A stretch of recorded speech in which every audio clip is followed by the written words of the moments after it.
Hello everyone, welcome you all and learn to teach with Dr. Minoti Srivastava. Hope you all are fine and safe and using your time and good things. So student learn to teach channel पे हमने paper second जो है CTET का उसके almost सारे जो section है वो कंप्लीट कर लिए हैं। लास्ट वीडियो में हमने इसके हिस्ट्री के पार्ट को भी कंप्लीट किया है। अब जो हमारा सीटेट के पेपर सेकंड में बच रहा है पेडोलॉजी, यानी कि सेक्शन पेडोलॉजी, जिसमें कि हमारी जो पेडोलॉजी है वो सोशल साइंस है। तो आज की वीडियो में हम ये जानेंगे कि सोशल साइंस का हिस्टोरिकल ट्रेजेक्टरी क्या है ये सोशल साइंसेस, क्यों ये जरूरी है, क्या इसके ऑब्जेक्टिव है, ये पूरा हम ये वाला जो पैथोलॉजिकल सेक्शन है उसमें जानने की कोशिश करेंगे। तो चलिए स्टार्ट करते हैं सीटेट का पेपर सेकंड का नया section, pathology of social sciences. तो सबसे पहली क्वेश्चन जो आना चाहिए हम सबके माइंड में वो ये है, अगर हमने सोशल साइंस ऑप्ट किया है तो क्यों हमें सोशल साइंस को पढ़ना चाहिए या क्यों हमें एक सोशल साइंस का टीचर बनना चाहिए। तो यहाँ कुछ पॉइंट हैं जिसके जरिए हम इसको और क्लियर करके समझेंगे। सबसे पहली चीज कहती है कि social sciences how it is different from other subject. तो हमें ये चीज बहुत ज्यादा जरूरी है जानना। It provide the conceptual tool to help us understand and make sense of physical, social, economic context around us। हमारे आसपास में जो भी चीजें हैं, भौतिक रूप से, सामाजिक रूप से, आर्थिक रूप से, उसकी अंडरस्टैंडिंग जो है वो सोशल साइंस हमें डेवलप करता है।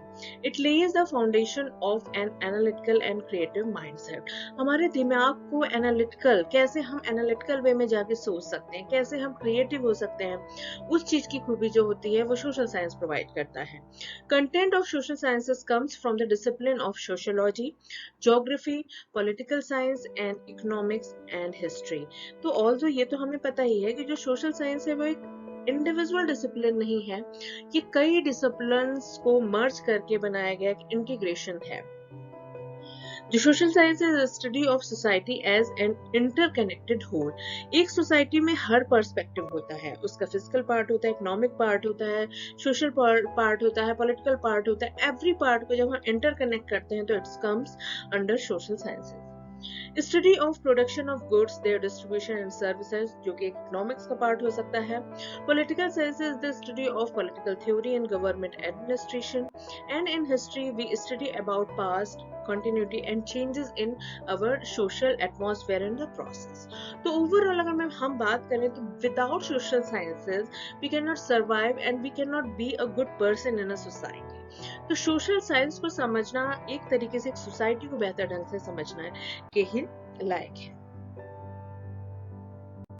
तो सबसे पहले हम बात कर लेते हैं कि जो सोशल साइंसेस है ये कब बना है, कौन है इसको इवेलुएट कर, इवोल्यूशन इसका कब हुआ है, कब इसकी उत्पत्ति हुई है। तो सोशल साइंस जिसकी अभी हम लोग ने आगे पीछे चर्चा की है, तो is a study of social sciences is scientific as it compromises systematically acquired verified knowledge. जो भी वेरीफाइड नॉलेज है उसको सिस्टमैटिक फॉर्म में कन्वर्ट करने का काम जो होता है वो आपका सोशल साइंस करता है। अगस्त काम्टे जो थे वो पहले फ्रेंच सोशलॉजिस्ट थे। Propose sociology as a science of society which can be called social physics and can be use to the benefit of humankind. सबसे पहले जो सोशलॉजिस्ट थे वो फ्रेंच के ऑगस्ट कॉम्टे थे, जिन्होंने प्रपोज किया सोशलॉजी को एज ए डिसिप्लिन, और इसको इन्होंने नाम दिया साइंस ऑफ सोसाइटी, यानी कि समाज का विज्ञान जो है वो सोशलॉजी है। और कहीं ना कहीं इसको अगर हम बेहतर ढंग से समझते हैं तो वो होगा बेनिफिट ऑफ ह्यूमन काइंड। हम सभी, क्योंकि एक सोसाइटी में ही हम रहते हैं, तो हमारे बेनिफिशियल के लिए ये बहुत जरूरी है कि हम सोशलॉजी को बेहतर ढंग से समझें। It help in evaluation of implementation of policies, welfare of the public। Overall ये सारी बातें हम सोशलॉजी के अंदर और सोशल साइंसेस के अंतर्गत करते हैं। It help to understand action and the outcome of individual and collective action. किसी भी सोसाइटी में इंडिविजुअल से ही उस सोसाइटी का फॉर्मेशन होता है। कोई भी सोसाइटी इंडिविजुअल को जब हम कलेक्ट करते हैं तो वो कहीं ना कहीं समुदाय या समाज का निर्माण करता है। तो क्या रिस्पॉन्सिबिलिटी होती है इंडिविजुअल की, क्या होती है action, collective action and responsibility, वो सारी चीजें हम सोशल साइंसेस के अंतर्गत जानते हैं। अब बात आती है कि सोशल साइंस को क्या एक स्कूल सब्जेक्ट के तौर पे हमें देखना चाहिए, और अगर देखना चाहिए तो क्या इसके ऑब्जेक्टिव होंगे। बच्चों को जब हम सोशल साइंस इंट्रोड्यूस करते हैं, उसके बारे में बताते हैं, उसके इम्प्लीमेंटेशन को समझाते हैं, तो इसमें किन किन चीजों को हमें ध्यान में रखना चाहिए। तो it is difficult to maintain objectivity in social science in to the nature of the discipline. ठीक है, ऑब्जेक्टिविटी को बनाना थोड़ा सा मुश्किल है, क्योंकि इसका नेचर ही ऐसा है कि इसमें सब्जेक्टिविटी आ जाती है। हर एरिया, हर सोसाइटी के अकॉर्डिंग कुछ चीजें हैं जो कि चेंज हो सकती हैं। Social scientist study the world they inhabit and therefore carry their own socio culture context with them. हमें ये पता है कि अगर हम इंडिया की बात करते हैं तो वहाँ का सोशियो कल्चर एटमॉस्फेयर डिफरेंट होगा इंडिया के किसी बाहर की कंट्री के हिसाब से। इंडिया में ही स्टेट वाइज भी हमें सोशियो कल्चर डिफरेंसेस देखने को मिलते हैं। तो जो भी सोशल साइंटिस्ट है उसको अपने दिमाग में ये बात बहुत ही ध्यान से रखनी चाहिए कि अगर हम स्कूल लेवल पे ये चीजें बता रहे हैं तो उसमें कहीं भी बायसनेस नहीं होनी चाहिए। Most inclusive among all subjects as it encompasses diverse concern of society and include a wide range of content drawn from the discipline of history, geography, political science. Although जैसा कि अभी हमने पीछे भी बात करी है कि जो सोशल साइंस है इसमें बहुत से डिसिप्लिन के कंटेंट को हम एक साथ मर्ज करते हैं, और उससे कैसे समाज का, ह्यूमन काइंड का भला हो सकता है, इसको समझने की हम कोशिश सोशल साइंसेस के अंतर्गत करते हैं। It always been inform by the notion of what kind of citizen we want to produce for our society. और सोशल साइंस एक ऐसा रिफ्लेक्शन है जो कि समाज को वैसे नागरिक बनाने की तरफ एक तरीके से प्रतिबिंब बनाता है उसका, यानी कि समाज को जैसे नागरिक चाहिए सोशल साइंसेस भी उस हिसाब से अपने में परिवर्तन लाता है। स्टूडेंट्स, अब हम देखते हैं कि national council for social studies, जो कि वर्ल्ड वाइड एक काउंसिल है सोशल स्टडीज की, the largest professional association for social study educators in the world, define social study as the integrated study of the social science and humanities is to promote civic competency।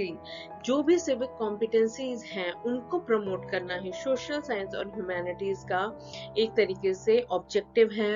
एक तरीके से हमें focus जब करना चाहिए humanities और social science को पढ़ाते समय, तो हमें ये दोनों पर्सपेक्टिव को भी अपने माइंड में बहुत ही क्लियर रखना चाहिए। अब बात आती है कि एनसीईआरटी, तो एनसीईआरटी कुछ ऑब्जेक्टिव को सजेस्ट करती है when we are going to teach social science at school level. ये कहते हैं through social science it enable learner to understand his her position. Suppose I am a learner, तो through social study I can understand what is my position in a society. तो वो understanding जो development होता है वो कहीं ना कहीं बहुत हद तक सोशल साइंस अपने अकॉर्डिंग करती है। Appreciation of value inherent in Constitution of India such as justice, liberty, equality and fraternity. Although हम अपने स्कूल ड्यूरेशन में बहुत से ऐसी चीजें पढ़ते हैं, पोल साइंस में हम पढ़ते हैं, सिविक्स में हम पढ़ते हैं जस्टिस, लिबर्टी, इक्वालिटी, लेकिन इसका क्या सही इम्प्लीमेंटेशन होना चाहिए, क्या इसका एग्जीक्यूशन होना चाहिए, वो हमें सोशल साइंस सिखाता है। तो plurality of approaches and their appreciation, क्या अप्रोच होना चाहिए इन सारी ही चीजों को बेहतर ढंग से समझने के लिए, एक सोसाइटी में जस्टिस लाने के लिए, लिबर्टी लाने के लिए, इक्वालिटी लाने के लिए, फ्रेटर्निटी लाने के लिए, ये अप्रोच कहीं ना कहीं हमें सोशल साइंस के ही थ्रू मिलता है। तो ऑल्दो अगर स्टूडेंट्स हम बात करें, क्योंकि एक पैथोलॉजी का हमारा सेक्शन चल रहा है और उसमें भी हमारा जो पैथोलॉजी है वो सोशल स्टडीज और साइंसेस है, तो ये एक बैकग्राउंड था कि क्यों हमें स्कूल लेवल पे या क्यों हमें सोशल साइंस को स्टडी करनी चाहिए।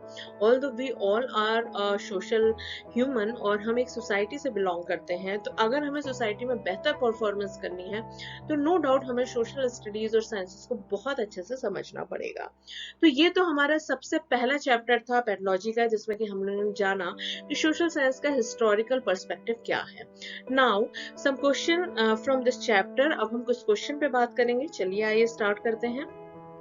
तो स्टूडेंट, इस चैप्टर का पहला क्वेश्चन आ रहा है और ये पूछ रहा है emergence of social science can be linked with, जो सोशल साइंस का उद्भव है वो किससे लिंक्ड अप है, the rise of modernity and its effect of knowledge production, या सोशलॉजी से, या नेशनल स्टेट से, या सोशलिज्म से? According to me right answer of this question will be, जो होना चाहिए वो होना चाहिए the rise of modernity and its effect on knowledge production. दूसरा क्वेश्चन पूछ रहा है why is the state of social science scientific? जो सोशल साइंस का स्टेट है वो साइंटिफिक क्यों है? It helps the readers to study the scientific society. It compromises systematically acquire verified knowledge. It uses scientific term in its content. It fulfill the demand for calling social studies as sciences. So student, ये हमने आज की video में जाना है, और ये जाना है कि वेरीफाइड जो नॉलेज होती है उसको सिस्टमैटिक तौर पे जो परोसता है वो होता है सोशल साइंसेस। तो right answer of this question will B question option number second, it comprise systematically acquired verified knowledge. So third question है स्टूडेंट इस चैप्टर का, ये पूछ रहा है what is the nomenclature changes suggested by the National Curriculum Framework 2005 for civics? तो civics के लिए ऐसा कौन सा चेंजेस बताया गया था NCF 2005 के अकॉर्डिंग? तो इसका जो आंसर होना चाहिए वो होना चाहिए history, geography, social science, political life या फिर economics. According to me right answer of this question will be social and political life. Fourth question है जो वो पूछ रहा है social science is also a multi paradigmatic discipline means that conflict and dissenting theoretical framework exist within a social science discipline comprise sciences antagonistic relationship with sciences. It help no discipline of its own. So student, ये भी आज की video में हमने जाना है इस question का आंसर, और आई होप आपको भी समझ में आ रहा होगा। Question option number 1 is the right answer of this question. ये कह रहा है the conflicting and dissenting theoretical framework existing within a social science discipline. So I hope student आज की आपको वीडियो पसंद आई होगी, और इस वीडियो में हमने अपना नया सेक्शन स्टार्ट कर लिया है पेडोलॉजी का। पेडोलॉजी जो है हमारी वो सोशल साइंसेज है। तो चलिए बात करते हैं नेक्स्ट वीडियो में नेक्स्ट चैप्टर के साथ। तब तक आप अपना ख्याल रखिए और अपने टाइम को सही से यूज करते रहिए, और मेरी इन वीडियोस को अपने फ्रेंड्स से, अपने दोस्तों से और अपने नोन से ज्यादा लोगों तक शेयर करते रहिए, ताकि ये जो हमारा CTET क्रैक करने का जो एम है वो ज्यादा लोगों को फुलफिल हो सके। तो चलिए मिलते हैं नेक्स्ट वीडियो में। Till then take care and bye.